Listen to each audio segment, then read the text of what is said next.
শুরু করা যাক। প্রথমে আপনার মোবাইলের ক্রোম ব্রাউজারটি ওপেন করবেন। অবশ্যই ক্রোম ব্রাউজার ওপেন করবেন অ্যান্ড্রয়েডের জন্য। ক্রোম ব্রাউজারে আপনি লিখবেন suauth.com। অবশ্যই এটা ডেসক্রিপশন বক্সে পেয়ে যাবেন। suauth.com এ ঢোকার পরে আমরা কিন্তু এখানে একটা ইনস্টল বাটন পাবো। এই ইনস্টল বাটনে চাপ দিয়ে আবার যদি আমরা ইনস্টল বাটনে চাপ দিই তাহলে কিন্তু এটা ইনস্টল শুরু হবে। আর যাদের এরকম আসবে না, সরাসরি না আসবে, তাদের ঘাবড়ানোর কিছু নাই। আপনারা ডান পাশে উপরে যে থ্রি ডট বাটন আছে এখানে চাপ দেবেন। চাপ দেওয়ার পরে একটু নিচের দিকে দেখবেন অ্যাড টু হোম স্ক্রিন নামে একটা অপশন আছে। এই যে ডেস্কটপ সাইট লেখার উপরে অ্যাড টু হোম স্ক্রিন এখানে চাপ দিবেন। চাপ দেওয়ার পরে ইনস্টল বাটন চলে আসবে। এরপরে আপনারা ইনস্টলে চাপ দিবেন। দেখেন নিচে ইনস্টলিং SUAuth লেখা আসছে।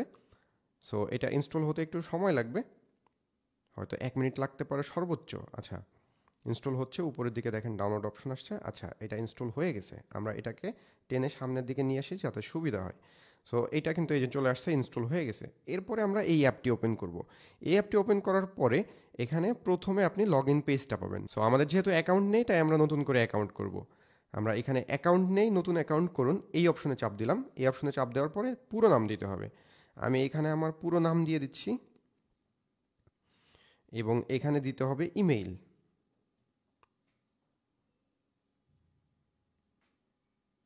এখানে ইমেইলটি দিয়ে দিলাম, এখানে আমার নাম্বারটি দিয়ে দিব। এরপরে এখানে হচ্ছে পাসওয়ার্ডটি দিতে হবে।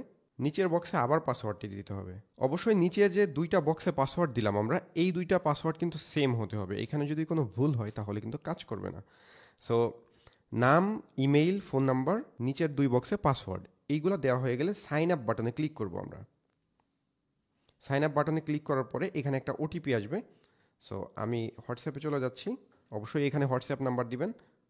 হোয়াটসঅ্যাপে ওটিপিটা চলে আসছে। সো আমরা এই ওটিপিটা কপি করে নিলাম। ওটিপিটার উপর চেপে ধরলে কপি হয়ে যাবে। এবার আমরা এখানে ওটিপিটা পেস্ট করে দিব, বা টাইপ করে দিলেও হবে। পেস্ট করে দেওয়ার পরে সাবমিটে ক্লিক করলাম। দেখেন অভিনন্দন, অ্যাকাউন্ট সফলভাবে খোলা হয়েছে। সো এবার আমরা ওকেতে চাপ দিব। ওকেতে চাপ দিলে আবার সেই লগ ইন অপশনে নিয়ে আসবে। আমরা এখানে ফোন নাম্বারটা দিব। ফোন নাম্বারটি দেওয়ার পরে পাসওয়ার্ডটি দিয়ে দিব। পাসওয়ার্ডটি দেওয়ার পরে আমরা লগ ইন অপশনে চাপ দিব। দেখেন স্বাগতম, অ্যাকাউন্ট লগ ইন সফল হয়েছে। লগ ইন হয়ে যাওয়ার পরে এখানে ইনঅ্যাক্টিভ দেখাবে। এখানে দেখেন ফ্রি ট্রায়াল শুরু করতে নিচের বাটনে চাপুন। আপনারা প্রথমেই কিন্তু ফ্রি ট্রায়ালটা চালু করবেন না। 30 মিনিটের জন্য আপনি ফ্রি পাবেন অ্যাকাউন্ট খোলার পরে। এটা অবশ্যই আগে চালাবেন না, আগে সব কিছু সেট করে তারপরে হচ্ছে স্টার্ট ট্রায়ালে চাপ দিতে হবে। সো আমরা বাম পাশে উপরে যে অপশন বাটন আছে, তিনটা দাগ, এই বাটনে চাপ দিব। এই বাটনে চাপ দেওয়ার পরে দেখেন প্যাকেজেস, সেটিংস, এখানে বিভিন্ন অপশন আছে। আমরা প্রথমেই সেটিংসে চলে যাব। সেটিংসে চলে যাওয়ার পরে দেখেন এইখানে একটা অপশন আছে, নিচের যে কোনো একটি লিঙ্কে চাপ দিলে কপি হয়ে যাবে। কপি করার পর মোবাইলের সেটিংসের প্রাইভেট অপশনে লিঙ্কটি সেট করুন। এই যে লিঙ্কটা আছে dns1.ndns.pw, এটা অবশ্য চেঞ্জ হতে পারে, যখন যেটা থাকবে সেটা দিতে হবে। সো এই লিঙ্কের উপরে চাপ দিলে বা এই পাশে কপি বাটন চাপ দিলে দেখেন কপিড লেখা আসছে, কপি হয়ে গেছে। এবার আমরা ওপেন সেটিংসে চাপ দিব। দেখেন ওপেন সেটিংসে চাপ দিলাম, ফোনের সেটিংস ওপেন হয়ে গেল। এবার আমরা আমাদের ফোন অনুযায়ী আপনার ফোনে আসলে কোথায় প্রাইভেট ডিএনএস অপশন আছে সেটা আপনি ভালো বুঝবেন, বা আপনি এটা খুঁজে বের করার চেষ্টা করবেন, অথবা এই যে সার্চ বারে আপনি হচ্ছে ডিএনএস লিখে সার্চ করলেও কিন্তু আপনার প্রাইভেট ডিএনএস অপশনটা খুঁজে পাবেন।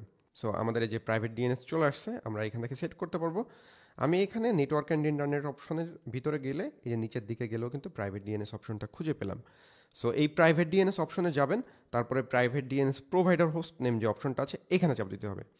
সো আপনাদের এখানে প্রথমে অবশ্যই ফাঁকা থাকবে, আর যদি কিছু থাকে সেটা কেটে দিবেন। কেটে দেওয়ার পরে যেটা আমরা কপি করে এনেছি সেটা আমরা এখানে পেস্ট করে দিব। পেস্ট করে দেওয়ার পরে সেভ করে দিতে হবে। দেখেন এটা সেভ হয়ে গেছে, কানেক্টও হয়ে গেছে। এবার আমরা আবার SUAuth অ্যাপের ভিতরে চলে যাব। সো আমরা অ্যাপটা আবার ওপেন করলাম। আবার এই যে বাম পাশে উপরে যে অপশনটা আছে এই অপশন বাটনে চাপ দিয়ে হোমে চলে আসবো। হোমে চলে আসার পরে আমরা এবার কিন্তু স্টার্ট ট্রায়াল শুরু করতে পারি, কারণ আমাদের সেটিংটা করা হয়ে গেছে। অবশ্য আপনার যদি বিকাশ অ্যাপ আগে থেকে ডাউনলোড করা থাকে তাহলে বিকাশ অ্যাপের ডাটাটা ক্লিয়ার করে নেবেন, অথবা আনইনস্টল করে ইনস্টল করবেন। ডাটা ক্লিয়ার কীভাবে করবেন সেটা আমি আপনাদের দেখাচ্ছি। আমরা এই যে বিকাশ অ্যাপটা খুঁজে বের করব। আচ্ছা, আমার এখানে বিকাশ অ্যাপটা এই যে ইনস্টল করা আছে, বিকাশ অ্যাপের উপর চেপে ধরলাম। বিকাশ অ্যাপটা ওপেন করা যাবে না, বিকাশ অ্যাপের উপর চেপে ধরে আপনি এখানে দেখেন অ্যাপ ইনফো চলে আসছে। অ্যাপ ইনফোতে আমরা চাপ দিব। চাপ দেওয়ার পরে এখানে স্টোরেজ অ্যান্ড ক্যাশ যে অপশনটা আছে এখানে চাপ দিব। তারপরে ক্লিয়ার স্টোরেজ, ওকে, এটার ডাটা কিন্তু ক্লিয়ার করা হয়ে গেল। এবার আমরা অ্যাপে যাব। এবার স্টার্ট ট্রায়াল করার জন্য সম্পূর্ণ রেডি। প্রথমে সেটিংসে ডিএনএসটা সেট করলাম, পরে বিকাশের ডাটা ক্লিয়ার করলাম বা ইনস্টল করলাম। এরপরে এখানে স্টার্ট ট্রায়ালে চাপ দিলাম। চাপ দেওয়ার পরে এবার দেখেন 30 মিনিটের জন্য ট্রায়াল চালু হয়ে গেছে। এখানে কিন্তু কাউন্ট দেখাচ্ছে কত মিনিট বাকি আছে ট্রায়ালের। সো আমরা কিন্তু এখানে রিওথে চাপ দিতে পারি। রিওথ চাপ দিলাম, দেখেন রিওথ সাকসেস হয়ে গেছে। এবার আমরা বিকাশ অ্যাপটা ওপেন করতে পারবো। নিচে কিন্তু ওপেন বিকাশ অ্যাপ বাটন চলে আসছে। আমরা এখানে চাপ দিব। চাপ দেওয়ার পরে দেখেন বিকাশ অ্যাপটা ওপেন হয়ে গেছে। আমরা এখানে অ্যালাউ করে দিচ্ছি, এটাও অ্যালাউ করে দিলাম, এবং লোকেশনটা চাইলে অ্যালাউ করে দিতে পারি, আমরা এখানে ডোন্ট অ্যালাউ করে দিলাম। সো আমাদের বিকাশ অ্যাপটা ওপেন হয়ে গেছে। আমি এখানে লগ ইন বা রেজিস্ট্রেশন, এখানে একটা ওয়ার্নিং আসছে, বন্ধ করে দিলাম। লগ ইন বা রেজিস্ট্রেশন যে অপশনটা আছে এখানে আমরা চাপ দিব। চাপ দেওয়ার পরে দেখেন এই যে বাংলাদেশি অপশন চলে আসছে।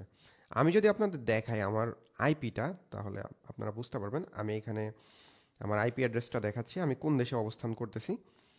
IP.me-তে যদি আমি যাই, তাহলে দেখেন এখানে কিন্তু আমি কোথায় আছি সেটা কিন্তু দেখাচ্ছে। দেখেন সিঙ্গাপুরের লোকেশন কিন্তু এখানে দেখাচ্ছে। সো এই যে দেখেন কান্ট্রি সিঙ্গাপুর, এবং আইপি অ্যাড্রেসে ম্যাপের ভিতরে কিন্তু লোকেশনটা সিঙ্গাপুরই দেখাচ্ছে। সো আমরা কিন্তু এখানে বাংলাদেশি অপশনও পেয়ে গেলাম। বিদেশে বসে কিন্তু আপনারা এইভাবে ইউজ করতে পারবেন। আমরা এখানে নাম্বারটা দিব, তার আগে অবশ্যই আপনাকে খেয়াল রাখতে হবে যে আপনার সিমটা এই ফোনের ভিতরে আছে কিনা। বিদেশে যদি বিকাশ অ্যাপ ব্যবহার করতে চান, আপনার সিম প্রথমত রোমিং করা থাকতে হবে। সিম রোমিং করার বিষয়ে বিস্তারিত জানতে আমাদের ডেসক্রিপশন বক্সে ভিডিও দেওয়া থাকবে, সেটি দেখে নিতে পারেন। সো আমার সিমটা রোমিং করা আছে এবং এই ফোনের ভিতরেই আছে। সো আমরা সেই নাম্বারটা দিয়ে দিব। নাম্বারটা দিয়ে দিলাম। এবার আমরা পরবর্তীতে বাটনে চাপ দিব। এখানে ওটিপিটা আসবে। সো দেখেন এখানে ওটিপিটা চলে আসছে, আমরা অ্যালাউ করে দিলাম। অ্যালাউ করে দেওয়ার পরে এখানে কিন্তু পিন নাম্বার দিতে বলতেছে। আমরা এখানে পিন নাম্বারটা দিয়ে দিচ্ছি। পিন নাম্বারটা দেওয়ার পরে আমরা পরবর্তীতে বাটনে চাপ দিব।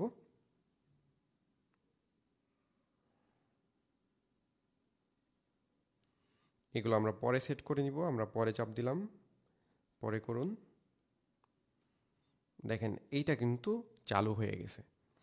সো আমরা এখান থেকে কিন্তু cash out, send money, mobile recharge, pay বিল, এভরিথিং, মানে বাংলাদেশে বসে যেভাবে ইউজ করা যায় ঠিক সেভাবেই কিন্তু এখান থেকে ইউজ করা যাবে।